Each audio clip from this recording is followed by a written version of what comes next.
VO Radio would like to know, are you a fan of YouTube? Introducing VO Radio Live Tubees. When I wake up every day, I get on YouTube and check the front page. I scroll, and what do I see? Oh, what a surprise. Be sure to send your email to ask@voradioonline.com. Now it's time for this week's VO Tubee on VO Radio and YouTube. All right. Hello. Welcome, everybody. You caught us live. That's right. We're on the VO Tubee broadcasting worldwide over YouTube and, of course, the live Tubees page on the voradioonline.com website. We are doing the first ever simulcast today. Are you supposed to say simulcast or simulcast? Oh, I think it's all right. I think it's just simo. It's spelt weird, but it's simulcast. Basically, what's happening is you can look at and watch and participate Zoom or call in Zoom over YouTube and over the live Tubee section of the website. And or you can go to the website, go to the app, and just listen the old-fashioned way because we're broadcasting the live video show now every Friday, 11 a.m. East or 5 after like we're doing now over the VO Radio Worldwide platform. So you can get best of both worlds. You can listen to it or you can watch it. You can participate either way by checking out the Zoom numbers on the radio player, by checking out the Zoom numbers located on the website, and by checking out the entire concept on the website at voradioonline.com. You can find ways to reach in, zoom in, call in, what have you. So, hey, I got a great panel joining me today. We got Bev standing from inside the booth. You're going to check her out. Don't forget, Bev's going to be at VO Atlanta. She's doing the narrations for beginner workshop, so you want to check that out. And also, Stacey Barrow, who's featured here, is top of mind. And Stacey, you might also hear her do some of the imaging work here on VO Radio as well as VO Tubing. Looks like we got somebody already joining us. Kathleen, you go by Taz or is it Tass? Tass. We got Tass Harn, Kathleen Tass, quote unquote, Harn, joining us. And you too can zoom in or Zoom call in by the information like I talked about a few minutes ago. You can also text us at 970-682-3424. You can ask and or record a question like we're going to hear in a few minutes from somebody. And you can use the eye icon on your app, which is the app's icon for information. Click on that and then click on the email icon. So right on your Android app or your, what is the other one? iPhone app. You can reach out and you can send through an email. And then, of course, the old-fashioned way, using snail mail, you can reach out to ask@voradioonline.com. So, hey, great show lined up. We're going to get right out of here in just a few. And don't forget, later, you're going to have the opportunity to play Who's That Voice? So we're kind of excited about that Who's That Voice thing. We do that pretty often lately, and it's working out really good. We're getting a lot of people who are interested in trying to win that prize. And so we'll be doing that soon. So, hey, let's go and get at it right away here. You're listening to VO Radio. The views, opinions, and insights shared are not necessarily those of other panelists, guests, and contributors on VO Radio and its broadcast programs. Advice, tips, opinions, and legal suggestions are based on industry experience of the individual co-host, panelist, guest, or contributor. These opinions and comments are not endorsed by or verified by VO Radio and its operators. Listener discretion is advised. If you're like most voice talent today, you're wondering various things relating to your voiceover career. Well, VO Radio has your answers. Here's more questions answered by our panelists live. Listen and learn. Internet radio for the voice artist, just like you. Hey, hi, Ratia here. And I just wanted to ask how important it is to be SAG-AFTRA. I'm just starting out. How important is it to be a part of the union? Thanks. Bye. That's a good question for sure. Who wants to take a stab at that? You want to take a whack at that first, Bev Standing? Sure, I can take it. What was her name, sorry? I think her name was Ratia. Is what she says. Great question. Now, I guess the question is, I'm going to presume you are in the United States because that is the American union. There are so many benefits to being in the union. However, if you're just starting out, I wouldn't wouldn't challenge yourself to get there yet. Get some work under your belt, prove to everybody that you're a working VO, and then you, if you have agent representation, let them know you're interested in joining. Now, there's a couple of things to think of. There are right to work states where you can work union and non-union. If you are not in a right to work state and you are union, you can't work non-union. So you need to look at your barriers before you pursue it. But if you're just starting out, it's great. You get residuals, you get a SAG behind you, you get benefits, you get all kinds of things. But when you're starting out, just hold on. It's great. Great point. Stacey, you want to add anything to that? You're kind of on your basically your fourth year or so. What's your thought about that? It was sort of a mystery to me in my journey starting out, and I think that what Bev said is great. That's a great way to put it because, when you're first starting, you're not ready yet. There's just a lot to learn and you have to get some experience behind you. And I'm still non-union. One day I'd love to be union, but then again, the culture is so different these days. You can have a very full, plentiful voiceover career being non-union, but it's something to be aware of. And I guess I'm still a little unclear on the steps that happen to become union. Like first you become SAG eligible if you get, three opportunities to perform in something union, you're SAG eligible. Or can you tell me a little bit, more about that? What about you, Anthony? Maybe you can help. Everything you guys have said, I think Bev hammered it home pretty good. There are steps that you want to go to the website, go to the SAG-AFTRA and/or the website and check out the union's bylaws or guidelines to become qualified, or what they call SAG-AFTRA eligible. There is something about that. I think the 3-strike rule, you have to have 3 projects under your credit belt or whatever. You have to also get a signature or whatever the word is I'm looking for, of somebody who's willing to basically endorse you. And you got to be willing to pay the hefty fees. I think it's up to like $2,000 or $3,000 now you got to pay out. So there are some things you want to look at when you look into that. So I don't think it's necessary for you to jump right in. I also think you do have to get a year or 2 under your belt. Now, if you do an audition and a project comes along and they want to hire you, but they are union, they're going to ask you to become eligible, SAG-AFTRA eligible. And basically you can go to pretty much your local rep in your state or your union rep, and you can then pretty much, I think, get pushed through. If you got a project, bring it to the union for them that they don't work with typically, I think they're going to open the doors pretty quick for you. I don't know. Bev, what's your experience in that in the U.S. SAG-AFTRA? I'm still waiting. I'm still waiting for those opportunities to be presented to me. I have not. Now, here's something else to know. You may not book a union job, but I know somebody that booked a job, and the comment was, "Wow, you're more expensive than the SAG than SAG." And they said, "I'll take a discount if you let me sign up for a SAG job. If you make this a union job." There's a way to convert work, non-union work, to Melissa Exelberth is the genius behind that. She's in New York. If you look her up, she shares that information on how to convert your work to union. So you might get a non-union job, but you can ask them to convert it to a union job.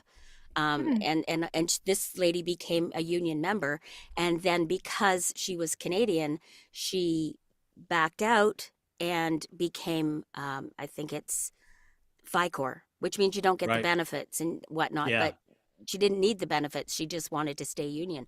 So now she can do both. That's cool. And, I think what I hear a lot of people talk about is there's definitely a waiting time. You want to wait a while before you consider going union. You want to get your chops down and get your skills down and package yourself, make yourself, like I talked about the other day, showcase ready. You want to be prepared to really go union. It does take time. It's like going from the farm system in ball to the pros. You got to have time to go to high school, go to college, and then get in the farm system, and then go to professional ball.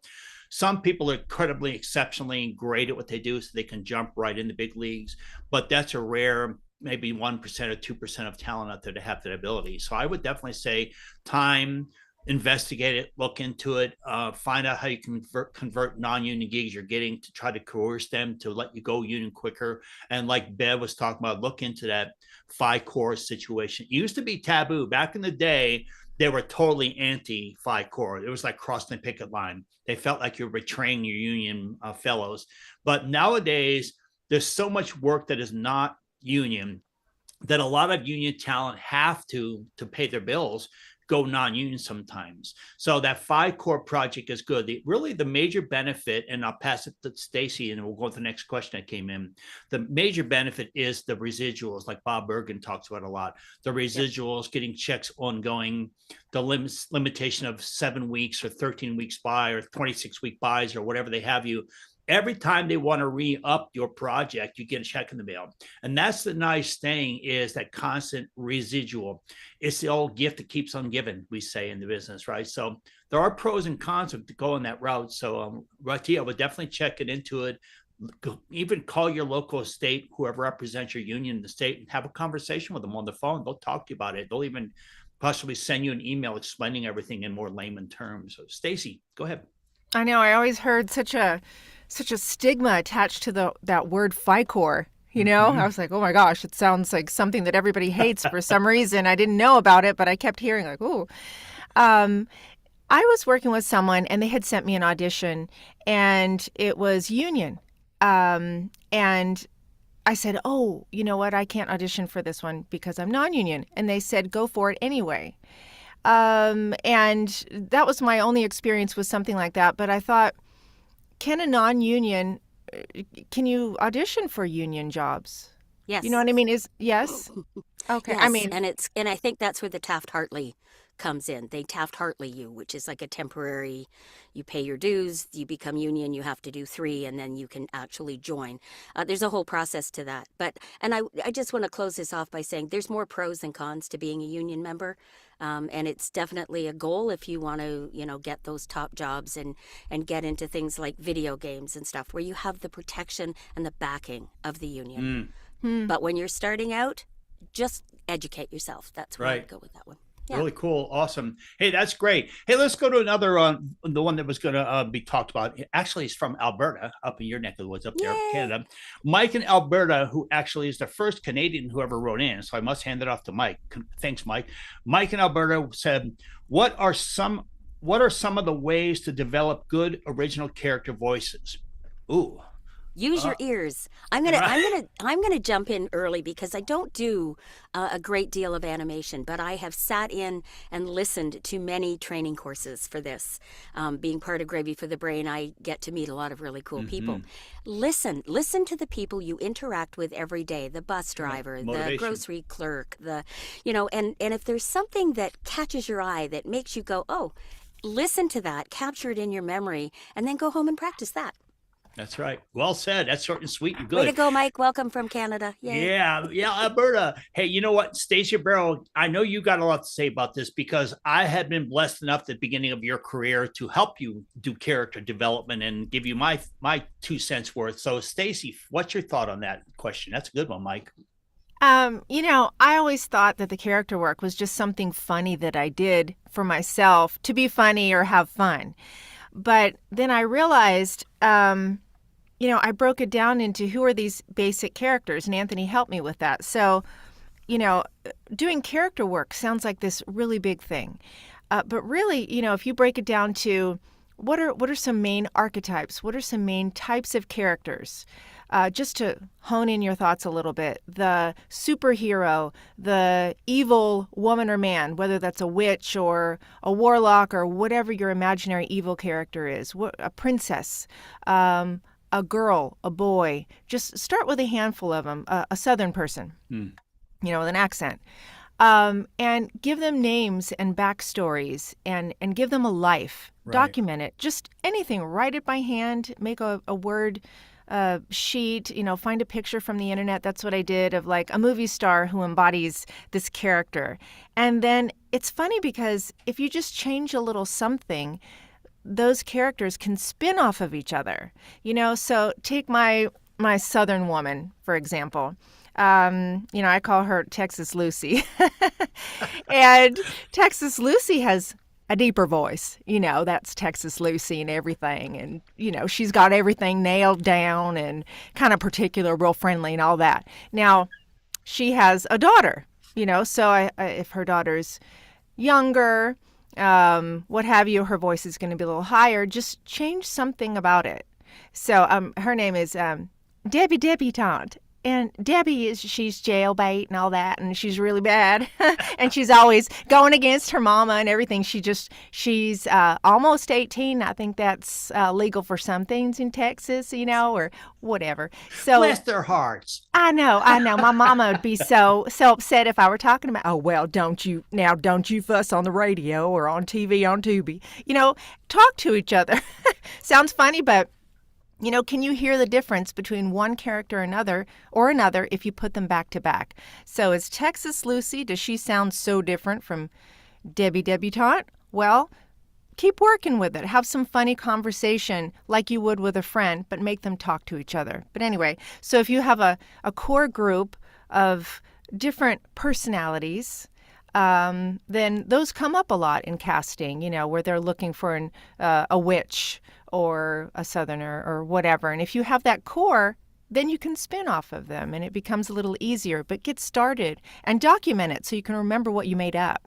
I love it. So that's fun. Good stuff, man. Mike, I'll tell you what, anybody else that watching or listening, I'm telling you what, that's golden, that there heals.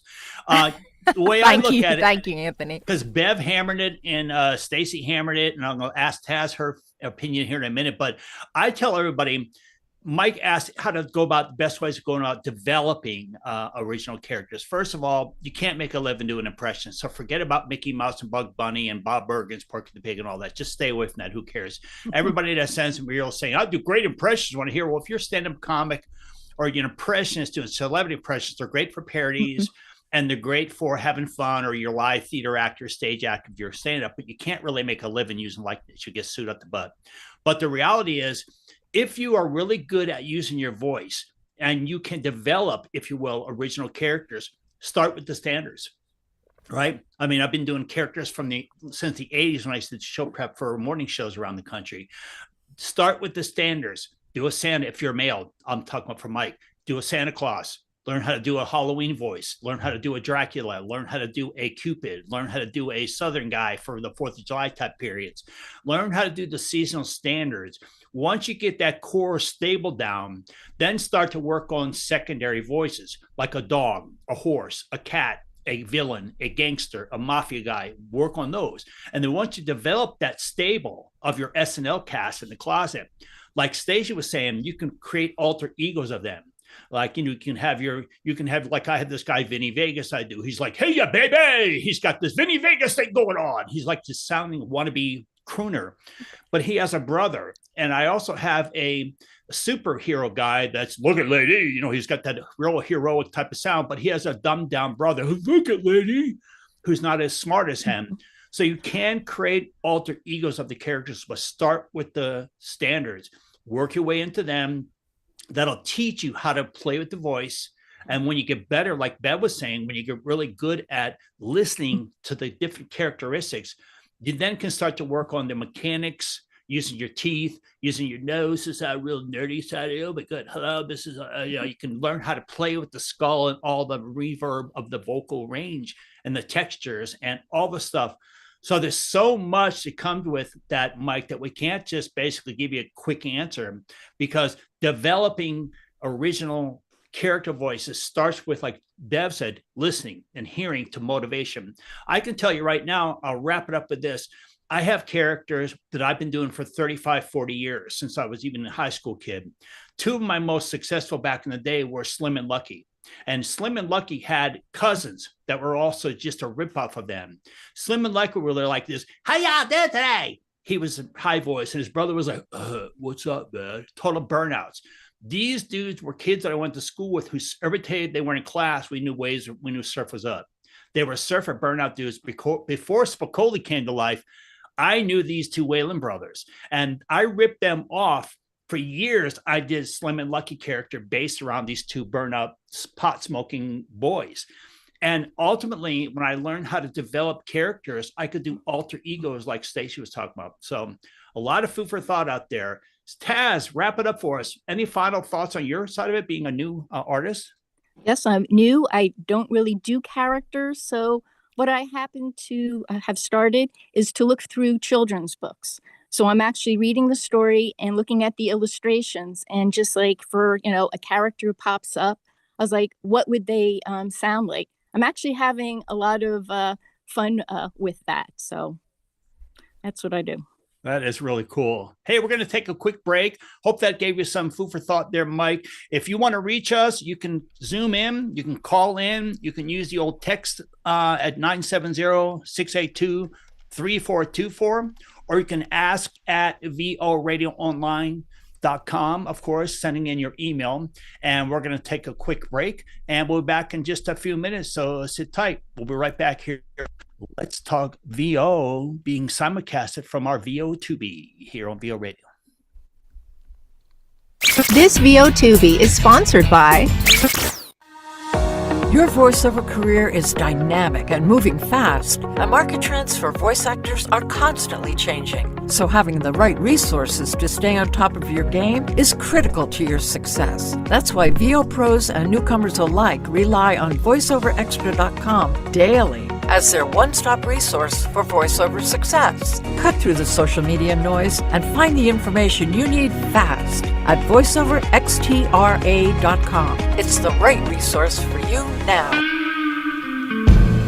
It's officially fall, y'all, and that means the new fall-winter issue of the VoiceOver Resource Guide is out now.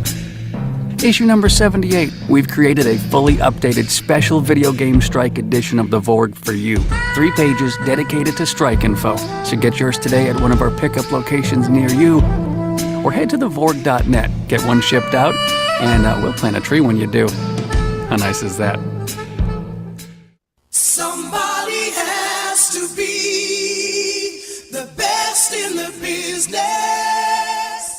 Elevate your voice with NAVA, the National Association of Voice Actors. As a nonprofit association, NAVA is dedicated to the advocacy and protection of all our voices and for championing the equitable advancement of the voice acting industry. Visit the website at navavoices.org today.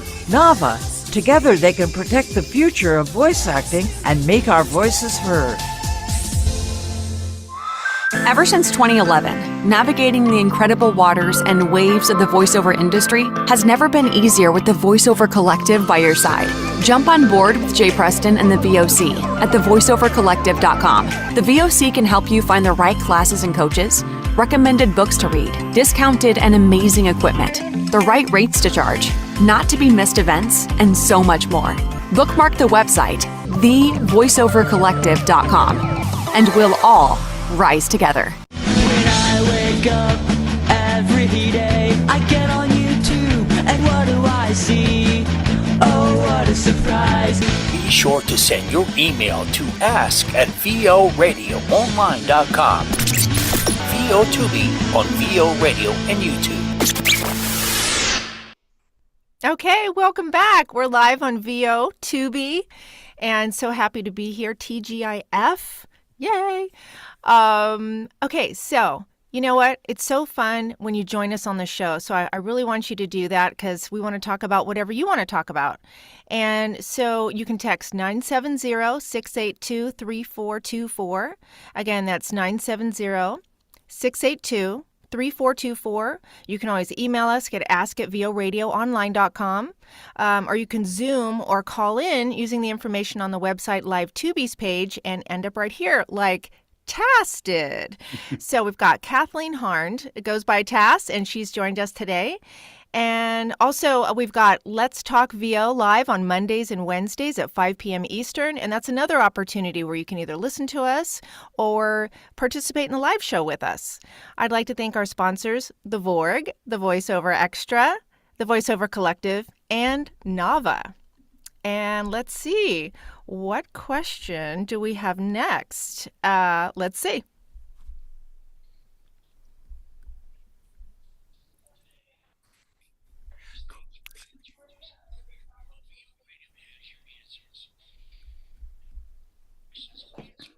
We can't hear that.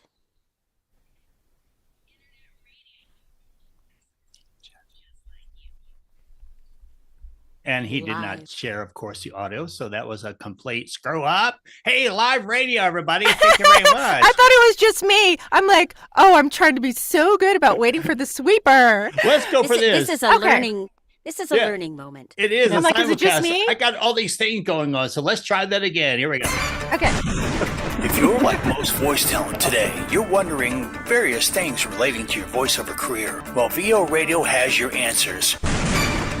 Here's more questions answered by our panelists live. Listen and learn. Internet radio for the voice artist, just like you. Okay, good. You know, it's funny. I am trying to be very mindful of like, okay, wait for the sweeper. I'm like, oh my gosh, is it me? I can't hear. And you know, you guys, everything is a learning curve for everybody, even, you know, seasoned professionals. And look at me. Now you can see me live. I'm always taking notes. If you see me, I'm like, because there's just so many little bits of information that I don't want to forget. And it's priceless. So take notes just like I do. Okay, let's see what the next question is. We've got Sarah. Oh my gosh. Is it Montana? Yeah, MT. Yeah. I even had a look for a second. I was like, is that Missouri? What is that? MT, Montana. I'm like going through my states abbreviations. Okay, Sarah from Montana. Are there ever times to pass on an audition or a job offer? Yes. Oh, wait, did I say that too fast? No, you didn't. Bev, go for it. She can name that question in one note. Go. Oh, my goodness. Yes, absolutely. For sure. You bet. There's a billion ways to say yes. And there's so many reasons to pass on an audition. So let's just look very quickly. Is it one of the most important ones is, do you think you can do a good job? If you can't connect with the script, if you can't do it, if it goes against your grain, if it goes against your beliefs, those would be reasons to pass. If it is a conflict for a job you have, I always use Coke Pepsi. If you're auditioning for Coke and you have your Pepsi's one of your top clients, then yes, decline. Are the rates not industry standard? Are they subpar and not acceptable in anybody's way? To pass on the audition may not be the answer. You could audition with a comment saying, I'd love to do this job. However, you know, the job offer doesn't meet my standards. Can we talk about that? You could do that. But yes, there's 100 different reasons to pass on an audition, or a job offer. If you pass on it through an agency, they may want you to let them know why. I'm not going to be here. I'm going to be in a truck driving across the country when they need to record. I can't, my Source Connect isn't working and I can't fly to LA today. There's all kinds of reasons and whether you tell somebody or not. But that's a whole different subject. Stacy, what do you think? What is your, I know what you think, but what else can you add to that?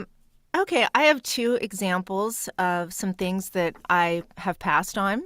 Last Friday, in fact, I asked a question here on Tubee about, I got an audition from a referral. So it was a new person that I would like to work with for casting. But when I read the specs carefully, it said, we're creating like a character library, a character reference library for AI. And I was like, oh, I think that's really sugarcoating the AI situation, kind of putting a different spin on it. Didn't seem like it was so bad, but it's still AI. It's still the same thing. So that's not something that I want to participate in. So I thought about it and I did email the person, the contact, and I said, you know what, to be honest, I really would like to work with you. This particular project I'm going to pass because it really takes a lot of my spirit and my soul to put what I do into my characters, both real and imagined, and I don't feel like contributing to AI so they can become me, later on. And so I put a smiley face, and she emailed back and said, thank you for being honest. Right, so that's professional. Yep. It's what I could do. And another interesting situation of something that I pass on these days, I'm bilingual in English and Spanish. So I like to know what the project is for, what the usage is, and if there is, if it's just something to have a Spanish version, great. If it's something where we have a woman from a Spanish-speaking country and I am to be her, depending what it is, I probably going to pass because I've grown up in the United States and my Spanish, culturally is going to sound a little bit California probably. And like an American doing Spanish, yeah. Yeah, I grew up here. So even though I'm very, very good and I'm fluent, if you're going to have XYZ person and I'm to be her, that's something that, in all fairness, I don't think that I will consider unless somebody really wanted me, or it was an animation or something like that, something little different. But and that's ethical for sure. And I just had one of my students, Michael, in Israel. We just had a discussion about this yesterday during one of his lessons with me, and that was exactly the topic brought up. He does Hebrew because he's from Israel, but he was raised in Oregon or Washington, so he's very American. He married an Israeli, and they moved back to Israel with her, and he's been there for years. He's in synagogues there and stuff, but he brought up the same point. He has projects that they say we're looking for a Hebrew voice through voice123 voice.com or whatever the pay to play is. And he even passed on certain projects because you said it. There are certain, and Bev might be able to French Canadian up there might be able to relate. There are certain projects that you may be fluent in Spanish or French or studied at the university of whatever, or done that software Babel thing or whatever. But the reality is the local dialect has a certain amount of inflection that's different than their local. And so if you're doing a project in a local market, you definitely don't want to, Sarah, you definitely do not want to try to do a fake, what we call the fake expat type of delivery. You can do a training project or something that they need a similar voice, like Spanish and French and Spanish and English, you get paid. But you're right, when it comes to that local market, you probably don't want to do something that's supposed to be a person that lives in that community. The other food for thought that I'll throw out is, Bev hit on the money, and so did Stacy, of course. You want to, Sarah, keep in mind that anything that rubs you wrong, political, religious, Scientology type stuff, if you're not into that whole thing, Christian, non-Christian, satanic, pornographic, you name it. If it doesn't, knock your socks down, so to say, don't do it. Pass on it. It isn't always in this business, and I'm probably going to get a lot of emails about this, about the Benjamin. It's not always about the bottom dollar. It's about your ethics, your morals, and at the end of the day, your resume and your credits. Back in the day when I was involved in partnerships, and I'll wrap it up with this little example, I had 3 or 4 partner investors back in the whole 2000 Y2K era. We were building up valuation, and I had investors from Silicon Valley involved in my studios at the time. We built out the very first web radio programs with broadcast.com partners in Evoke in Boulder, Colorado. We built one for everybody from Amazon before they became Amazon to IMDb before they became huge. And I built out these 24/7 global broadcast networks for these companies back in the day, partners. And I had people actually contacted me from chains of adult strip clubs. And they wanted me, because I'm a reputation as a nightclub producer at the time, they wanted me to produce their strip club stuff. That was fine. It was income from my company, from partners. We had an entire division. It was nightclub and strip club. We did a lot of high energy advertising commercial work. But the reality was, what I found in that scenario was, all of a sudden, all those women, and one of them is very popular the last couple of years with Mr. Trump, wanted me to do their pornographic dubbing. And I passed on that. My partners are, what are you talking about? That's $150,000 a year for that contract. I said, we won't do that. We have a reputation. My company, Voice Art at the time, I wouldn't do that. I wasn't going to burn bridges with my other ethical clients like Group Publishing and other Christian companies that I worked with at the time. And that's what I'm sharing with you, because there is a time where you have to draw the line and decide for yourself, will I or will I not do this audition, let alone the project? So I know I tanged a bit, but it's a pretty important question for a lot of you advanced talent as well as beginners out there, that yes, like Bev said, yes, it's okay sometimes just to say no thank you, but like Stacey said, ethically say no thank you, but keep me in mind for the future stuff. Can I just ask Tass, you say you're still starting out.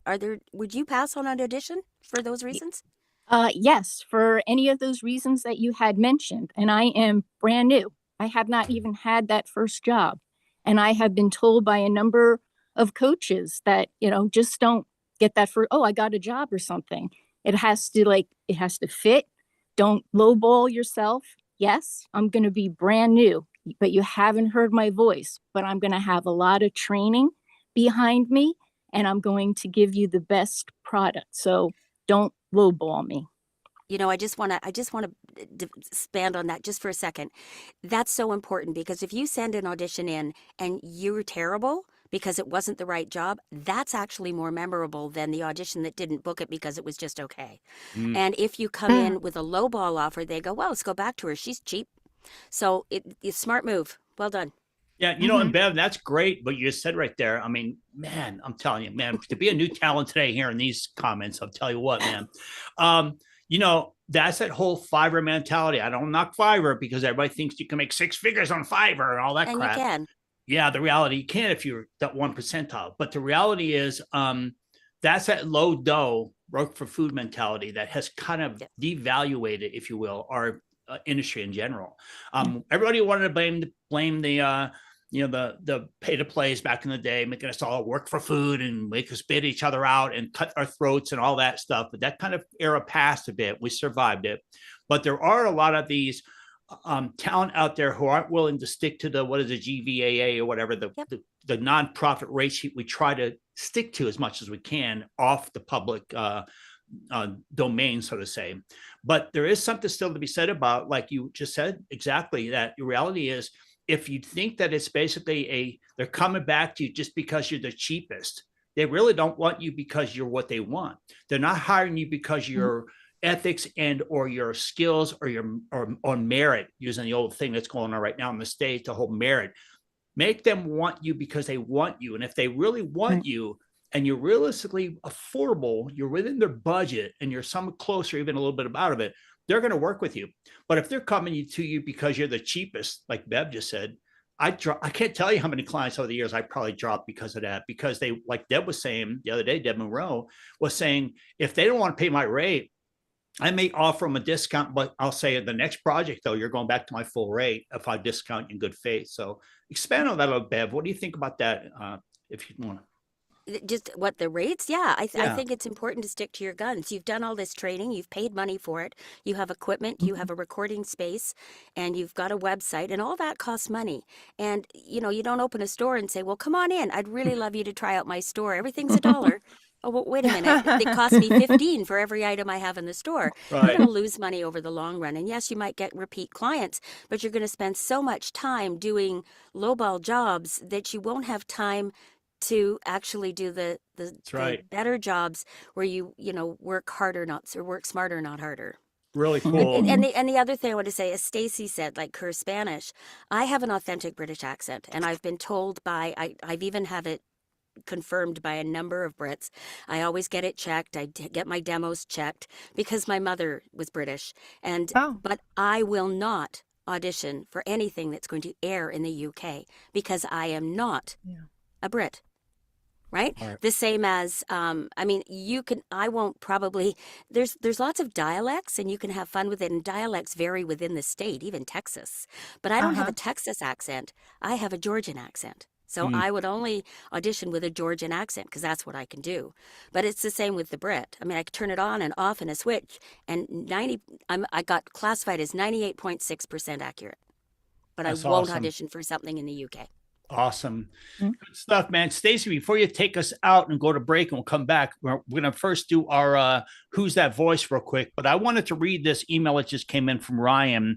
And we'll wait kind of quick. We'll go around the horn kind of fast. And I'd be curious of Kathleen's opinion on this, since she's zooming in with us. Ryan Wiley. Kathleen Tass. I think I like Tass a little more sassy. Tass is sassy, yeah. Yeah. Tassy sass, man. Anyways, Ryan Wiley writes in and says, first time listener, love all your advice and thank you so much. I have been a voiceover actor for 13 years. My question is, who were your mentors that you looked up to in the business or worked with in VO? Mine are Bill Farmer and David Rosenthal. Bev, standing start with that. What do you? Oh my goodness, the list is a mile long. I know, love right? Bill Farmer. He's the sweetest man on earth. I met him once, met him a year later, and he goes, Bev, It's like, wow, okay.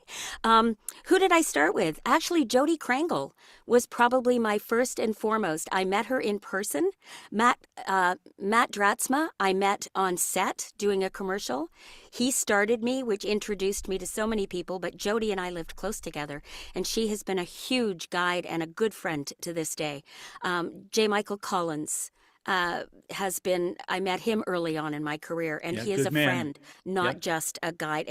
And there's just so many. You said keep it quick. I'll go with those two. I could keep on going. That's funny you say Jody Krangle, because Jody's actually, as you guys know, part of our Weekend Power podcast lineup. Her podcasts are on there. So you can catch her tomorrow and Sunday, her podcast, along with the other ones on there, Elaine Clark and Mark Grau and Deb Monroe. And oh my God, our lineup is great. And we got 4 more we're adding. We're waiting to the even number. We have 2 more to get in, and we've been moving it up to 18 podcasts. So really cool. So Jody, thanks for everything you do. Ryan, hope that helped. What's yours, Stacy, quickly? Oh my gosh. I'm such a hand raiser, so it's so hard for me not to raise my hand physically or the little virtual one. I'm like, because I'm polite. I like for people to finish their thought, and we're VO folks, so we can talk. One thing I have to say, back on the auditions and passing for those really quick, you're going to get a lot of weird things and see a lot of weird things on Instagram, for example, or a lot of people are on X, and I don't really, I'm on there, but I don't really look at auditions there, or things like that, or people's Discord channels. You're going to see a lot of things, and there's a lot of opportunities to collaborate for free just to get some experience. But you know what? Look up people's YouTube channels. When you're hearing about something, do a little investigative work. Do they have any followers? Is there weird stuff on their channel? Maybe you don't want to participate in whatever they have going on. So that's something that you should think about. And for people that I look up to in this industry, oh my gosh, I'm so starstruck with everybody that we have as a VIP guest on our show.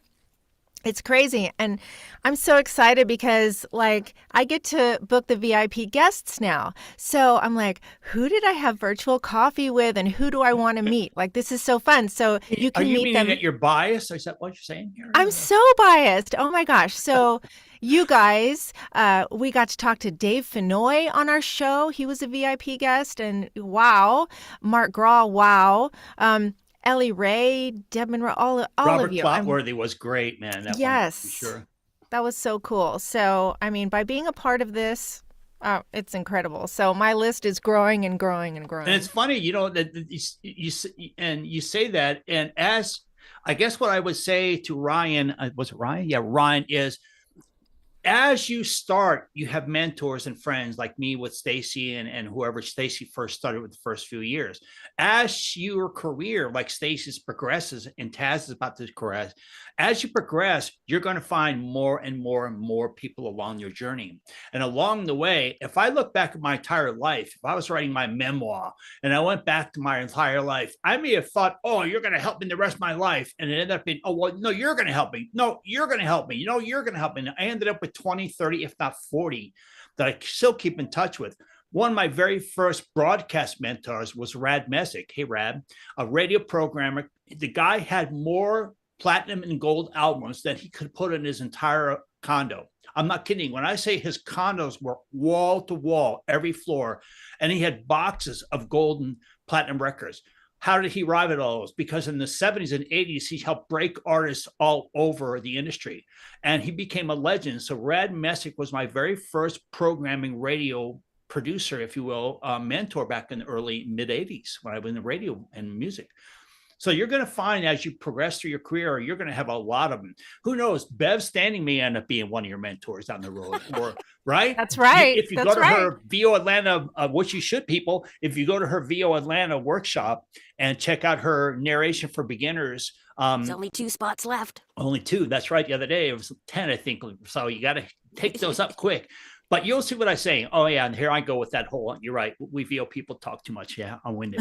Anyways, hey, let's go ahead, Stacy. What do you think? Want to set up the Who's That Voice and tell us and the listeners what they need to do and the watchers out there? Yeah, absolutely. It's time for Who's That Voice? And just go to our website and go to the listener tab and participate. So listen to the voice. And if you think you know who it is, let us know. And maybe you could win. This week's Who's That Voice is sponsored by... What's the key to being a successful voiceover? Well, it's twofold. Acting with your unique and authentic being. And marketing. Be consistent with growing and honing your skills to beat out the AI monster we're all facing. And marketing. The million-dollar question is, how do you master these skills? Of course, you hire a good coach who's been in the biz, who's been down this road, and can help you avoid pitfalls and rabbit holes. I'm Diana Birdsall, coach and voice actor. Get in touch at diana@dianabirdsall.com. Who's that voice? I beg your pardon. Do you have a knack for knowing a voice? Can you recognize a voice with your eyes closed? Oh, I just rescued a tiger. VO Radio wants to give you a chance to win free coaching, online courses, and other great stuff. Greetings, Earthlings. Listen to Let's Talk VO and VO Tubee for the weekly voice of the day. There's a secret mission. Then fill out the Who's That Voice contest entry, and you'll be added into our weekly drawing on the Let's Talk VO Live the following Monday. I think that I've lived like 3 lives. Now let's test your ability to recognize a voice with this week's Who's That Voice? All right, so headed back to you, Stacy. Why don't you just set us up and tell them what they need to do if they get this voice correct?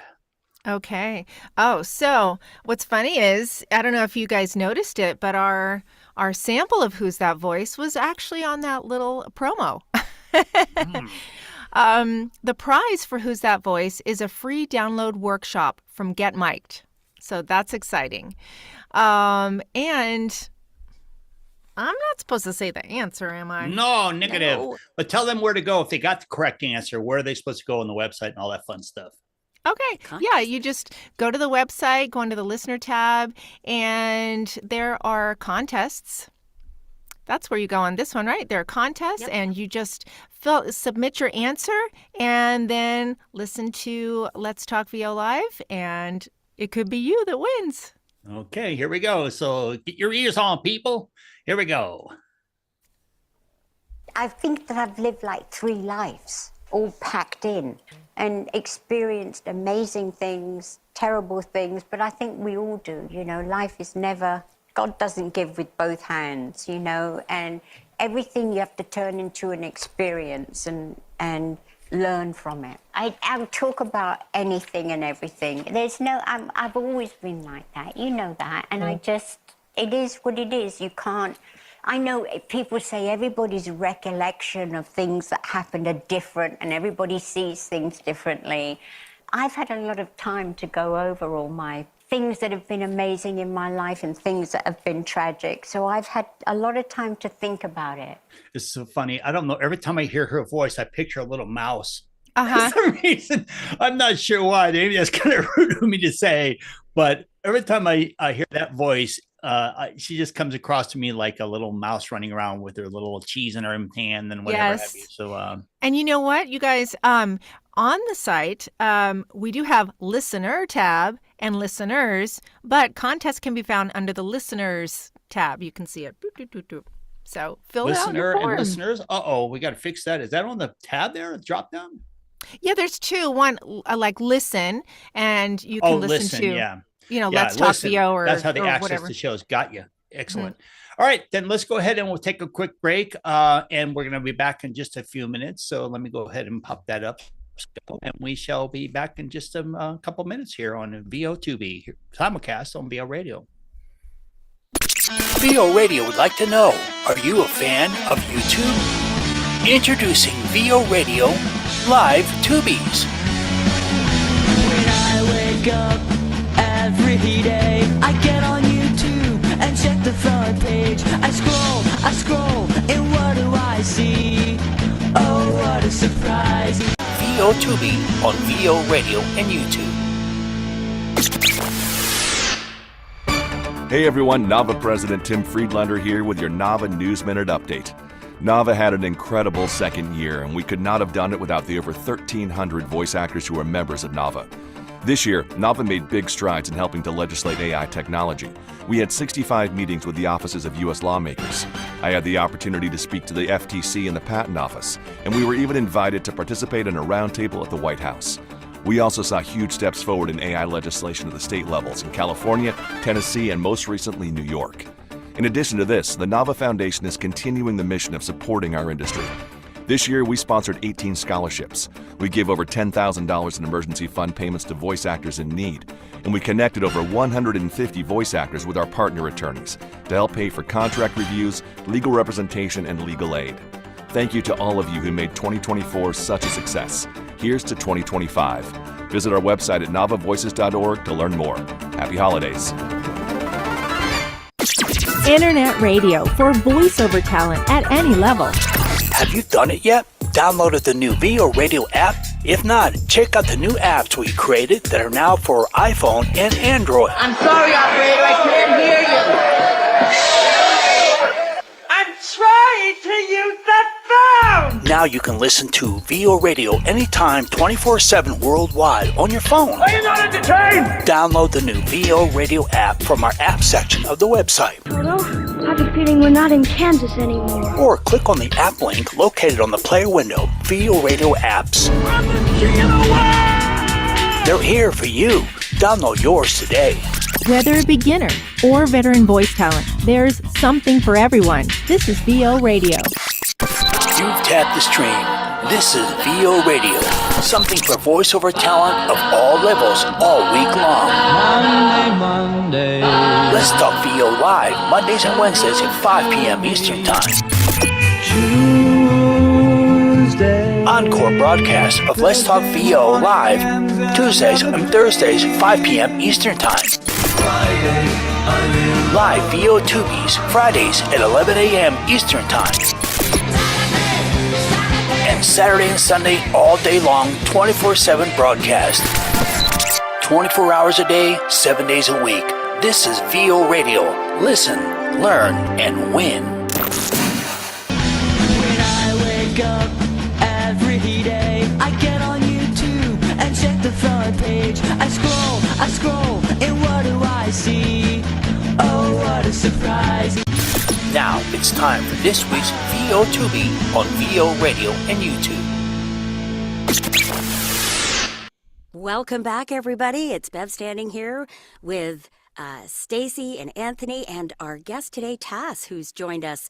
You know, if you have a question, send us a text, 970-682-3424. Email us at ask@voradioonline.com, or you can Zoom or even call in using the info on the website on the Live Tubies page. And you can be here today, just like Tass, and join in this great conversation that's happening. We'd love to hear your questions. We're thriving paying it forward. So please feed us. We love to be fed. We also have... Yes, we do. We do. I'll take some feeding. We also have, we'd love you to audition for a day in the life. We'd love to hear what your day looks like as a voice actor. So go on the page, fill that out, and we'd love to hear from you. We can't do it without sponsors, so let's give another thanks to the Vorg, the VoiceOver Collective, VoiceOver Extra, and of course, Nava.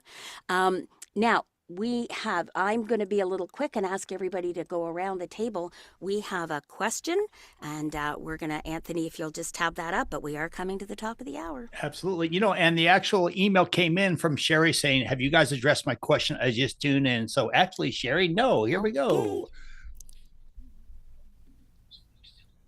Did I not start again? Let's do that again. Oh, my Lord, have mercy on me. So I'm teaching moments, simulcast and stuff, man. Let's try it again. So let's back that up. Whoop, whoop, whoop, whoop, whoop. So we have an email actually came in, and it's from Sherry. Sherry says, have you guys set my, okay, yes, here we go. Okay, Sherry. If you're like most voice talent today, you're wondering various things relating to your voiceover career. Well, VO Radio has your answers. Here's more questions answered by our panelists live. Listen and learn. Internet radio for the voice artists, just like you. So this question comes in from Sherry. And hi, Sherry. I'm glad you joined us right in time from Washington. Are there ever times it is okay to wordsmith an audition or client scripts? Now, I know what I would like to say, but let's go to Anthony first this time. And you know, that's fun. timing. Yeah, we'll wrap it up real quick. I'm doing a lightning answer question segment here. Sherry, thanks for being patient. Sorry we bear you to the end of the show, but thanks for listening and writing in this good question. There are times you do that. In an audition environment, it's probably not, in my opinion, it's probably not the time you want to do that. If it's a blatantly obvious, weird, something's wrong, fix it in the audition phase as well. But if it changes the context of what you're saying, you stay away from completely. In a client situation where you've been hired for the gig, you want to consider just letting them know, hey, I'm confused about this on page 2, paragraph 4. The reason is some international clients want to rely on you to be able to give them wordsmithing opportunity. They want to rely on you, your English expertise, as finding things that they didn't write properly. I know a lot of my Indian clients back in the day used to love that, to take their animation script, and I would go through the script before I would cast it, and I could find things that didn't sound right, like an English or American would say it. And I could add that as part of my sales pitch. Hey, by the way, my services also include overview and wordsmithing of your script. With that said, you want to be careful that you don't ever change anything that creates a compliance issue for the company to be recording, because they're going to probably come back to you and say, you got to recut this. Our legal department took 2 weeks to get this compliance approved. So you got to be careful that you don't change anything. Everybody is sue happy these days. So the reality is you can be potentially in trouble if you get them in trouble with a listener who says, wait a minute, you said blah, blah, blah. And they go back to the script and they go, aha, let's blame the talent because we didn't write that. So definitely those are 3 scenarios. Stacy, what do you think? You know what? If it's a smaller client of yours and you have a good relationship, always ask. If you were sent the audition from an agent or something, again, maybe ask that agent.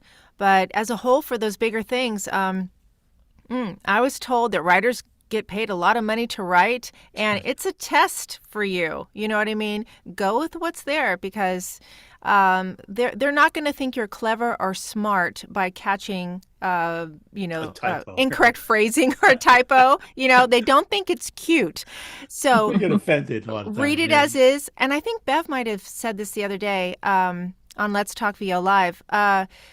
Maybe read it correctly as written for your first take, and for the second take, maybe, schmooze it a little how you think it should be for some reason. But again, you don't get any points on those big auditions for doing your own wordsmithing.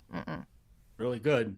Taz, what do you have to think on that? Exactly. Okay. I actually have been told that what Stacy was saying with copywriters, that they could be offended if you started to mess around with their words. So tread lightly. And you can ask questions when it makes sense. And even along with Stacy, I was told, all right, you can do the first take their way and then the second, but here's another way of doing Different it. So interpretation. Nice. Very good. Very good. That's great. What I was going to say is, in an audition, you can sometimes tell it's done through a translation app because perhaps it's not their first language. Right. And you can, if they've left out an a or the, you can throw those in. It's not going to make or break you getting the audition, and it might make your read smoother, because without that adjoining word or whatever, sometimes it's a singular or plural, putting an S at the end of the word just doesn't make sense because grammatically it's not correct. But it's not going to make or break it, so throw it in if they wrote it in. That's their job. Your job is to be the voice. If it's a client, quite often, if I question it, I will send them exactly what they asked, and then I'll send them a clip at the end, just an alt, just in case, and read my email kind of thing. And I'll say, I just wasn't sure, so I gave you both, so you don't have to come back to me later. I respect your timing. Right? That kind of thing. But yes. It's not really okay. There are times, but not really. It's a good point. And, you can also, because it is a client, obviously you're working for them, they've already hired you and the job's being done. There's no reason when you get that initial script and you do that script overview with them. I always work with my talent, do the script, go through the script together before I say, okay, go for it now. I even help co-direct a few minutes of it and then say, okay, run with the rest on your own. But that gives you an opportunity then to email the client and say, hey, thank you. I looked at the final. Is this for sure the final? And then you can say right back, and you have a history in your folder, the inbox, proving yes, they authorize it as the final. Now you can go through it. You can see if there's anything weird about it, and then write them back and say, listen, I wanted you to know I found the following things. And I find that all the time, especially when I do a lot of in the day back in the casting phase. I find a lot of those problems with people. I mean, you'll be surprised. Even my client, like S.C. Johnson, and people I used to do a lot of their narrative stuff for, you would think that these people have massive degrees and they're wordsmith perfect copywriters and whatever, and they make typo problems too. They miss lines too. I've had people have a whole line where it goes blah, blah, blah, blah, blah, and all of a sudden there's a line missing and picks up like in the middle of the next line. So there are times you're going to run into that. So don't be afraid, Sherry, don't be afraid to reach out to your client and say, hey, listen, I found these errors.